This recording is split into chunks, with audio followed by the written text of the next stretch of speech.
o Ein Sof e suas emanações, o Pai, o Filho e o Espírito Santo. Introdução. Desde os tempos antigos, os sábios de Israel buscaram compreender a natureza do Eterno e como ele interage com sua criação. A Cabala, o ramo místico do judaísmo, ensina que Deus, em sua essência absoluta, é chamado de Ein Sof, ou seja, sem fim, o infinito. Essa concepção nos leva a entender que Deus, em sua forma mais elevada, está além da compreensão humana, sem forma, sem limitação e sem divisão. No entanto, para que o seu universo pudesse existir e a humanidade pudesse se relacionar com ele, Deus se manifestou por meio de emanações conhecidas como Sefirot. No judaísmo messiânico, que reconhece Yeshua como o Messias, encontramos um paralelo profundo entre essas emanações e o que a Berith Hadashah, Novo Testamento, revela sobre o Pai, o Filho e o Espírito Santo. Diferente da visão tradicional que considera o Pai como a fonte absoluta, podemos entender que o próprio Pai é uma manifestação do Ein Sof, sendo que tanto o Filho quanto o Espírito Santo também são emanações desse ser infinito. Isso explica por que os apóstolos frequentemente chamam tanto o Pai como o Filho e o Espírito Santo de Adonai, pois todos derivam do Ein Sof. Vamos agora explorar essa visão à luz das Escrituras e da tradição cabalística. 1. O conceito do Ein Sof na Cabala. O termo Ein Sof refere-se à essência de Deus, que é incognoscível, ilimitada e além da compreensão humana. Diferente das descrições antropomórficas da Bíblia, que falam de Deus em termos humanos, a Cabala enfatiza que ninguém jamais viu ou pode ver o Ein Sof. Ele transcende todas as categorias da existência e só pode ser conhecido através de suas emanações, ou Sefirot. Antes da criação, apenas o Ein Sof existia, preenchendo toda a realidade com sua luz infinita, chamada Or Ein Sof. Para criar o universo, ele realizou um ato de Tzimtzum, contração, retirando sua luz para dar espaço à criação. A partir desse ponto, ele começou a se manifestar através das Sefirot, que são atributos ou aspectos divinos que nos permitem experimentar a presença de Deus sem sermos consumidos por sua glória infinita. Isso se conecta diretamente a Berith Hadashah, que ensina que ninguém jamais viu a Deus, João 1,18, mas o Filho o revelou. Assim como os cabalistas ensinam que o Ein Sof não pode ser conhecido diretamente, mas apenas por meio de suas manifestações, o mesmo princípio se aplica à relação entre Deus e sua criação. As 10 Sefirot e a manifestação divina.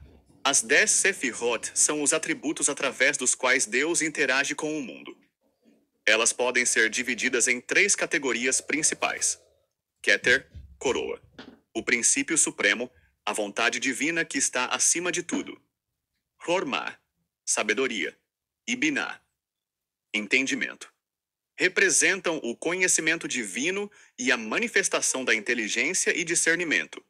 Hesed, bondade; e Gevurah, rigor. Refletem os aspectos de misericórdia e justiça na relação de Deus com o mundo. Tiferet, beleza; o equilíbrio entre bondade e justiça, muitas vezes associado à compaixão. Yesod, fundamento, o meio pelo qual a vontade divina se conecta ao mundo físico. Malhut, reino, a manifestação final de Deus na realidade criada. Quando aplicamos esse entendimento à Berith Hadashah, vemos que o Pai, o Filho e o Espírito Santo não são 3 deuses distintos, mas sim emanações diferentes do Ein Sof, permitindo que o infinito se relacione com a humanidade. 3. O Pai, o Filho e o Espírito Santo como emanações do Ein Sof. Se Deus é infinito e incognoscível, como ele pode ser conhecido? A resposta está em suas emanações. Podemos então compreender que o Pai é uma manifestação do Ein Sof, uma emanação que se revelou aos patriarcas e profetas. Ele é chamado de Adonai, pois reflete a autoridade e o governo divino.